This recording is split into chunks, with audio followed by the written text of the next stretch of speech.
Hi guys, welcome back. In this video, let's discuss about Camunda 8.8 architecture. Why especially 8.8? Because Camunda slightly changed their architecture in the Camunda 8.8 version. If you already watched my videos, you can see Camunda 8 architecture we already discussed it, right? The architecture is same from 8.0 to 8.7. But when you are going to use 8.8, they slightly changed the architecture. Okay, so you mean the components, how they bundle it together, there is a slight change. I'll explain that part in this video.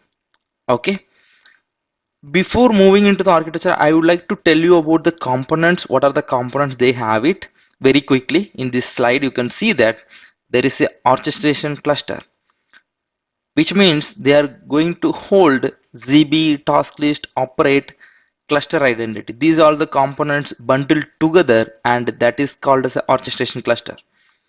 The next component is a management identity, then optimize, connector, web modeler, console. These all you are aware of it. Now the major change they made it is bundling, right? Is the orchestration cluster.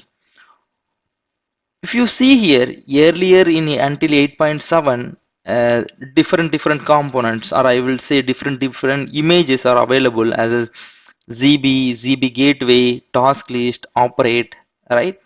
But here, those all they bundle it as single image, right? And we are calling as a orchestration cluster. Okay, so here you may getting a doubt, what is this cluster identity? What is this management identity, right? So when we are talking about cluster, so it is pointing as orchestration cluster.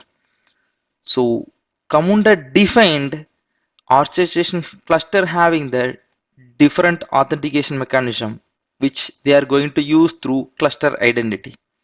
Okay, so this management identity going to utilize for the optimize, connector, web modeler, and console, right? So the access providing this component through this management identity, and for orchestration cluster we are going to use the cluster identity. Okay, so for example, tomorrow you want to establish the connection, you want to establish authentication for some of the users for the task list, you have to do that cluster identity authorization, right? You cannot do it in the management identity. Okay, so that is the slight change they made it, right? Let's quickly discuss about this architecture, right? In the very top section you can see those all are like end user applications. One is my first one is might be your Spring Boot or any kind of the client you can use it, which is ZB client or Camunda client, right? And the second one you can see that where operate task list identity web UIs, we are going to see that, and next optimize web UI, right? In the next layer you can see that there is a ingress or routes, right? In the down layer you can see these all about the components. If you see very clearly, connector was separated, optimize was separated, management identity was separated, but we are bundling together the orchestration cluster where you will have the ZB operate task list identity along with that single exporter, right? In before architecture, if you want to see about the 8.7 or before that, each of these component were separately mentioned and each will have their own exporter. But now all of that merged into a single image or single component, right?